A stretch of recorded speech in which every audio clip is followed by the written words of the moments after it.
Pēc jaunās kriptoregulas, kuru sauc MiCA un kuru pieņem visā Eiropas Savienībā, ir aizliegts biržām izmantot neregulētus stable coinus. Ja? Tātad biržā Binance atslēdz Eiropas pilsoņiem iespēju tirgot ar USDT, bet tā vietā viņi radīja kaut kādu apvaceļu un radīja tādus Binance kredītus, kurus var izmantot, lai tradot futures. Šos kredītus sauc par BNFCR. Ja esi Eiropas pilsonis, bez šiem kredītiem šobrīd tirgot futures Binance biržā nebūs iespējams. Es domāju, ka arī tuvākā laikā gan jau ka Bybit un citas biržas arī būs kaut kādi ierobežojumi, kaut kādas līdzīgas lietas. Tātad, ja tu vēlies tirgot Binance, pirmais, kas tev jāizdara, jāiet sadaļā Futures, USDM Futures un uzspiežam šajā vietā un mums atveras platforma, kurā mēs varam tradot. Šeit augšā var redzēt izsaukumu zīmi, uzspiežam un apstiprinam noteikumus. Spiežam Start Now. Nu, varam izlasīt, kas šeit ir rakstīts. Te ir apraksts. Ok, spiežam Confirm un apstiprinam.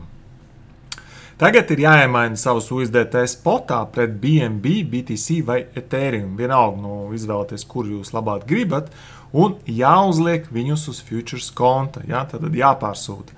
Izvēlamies Assets, Overview, un te augšā labā pusē ir poga transfer.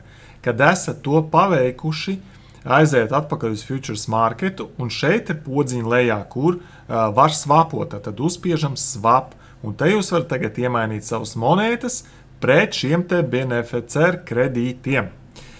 Ja jums ir ieslēgta multi-asset mode šeit, tad jūs varat atstāt Bitcoinu un tradot multi-assets modā. Ja?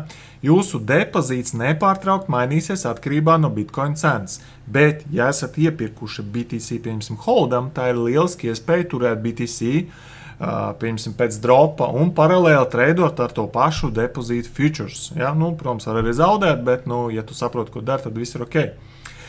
Bet, ja tas nav vajadzīgs un jūs neholdojat, tad iemaini uzspiežot šeit un uzspied max, lai pilnībā visu iemainītu pret šiem te kredītiem un spiež confirm.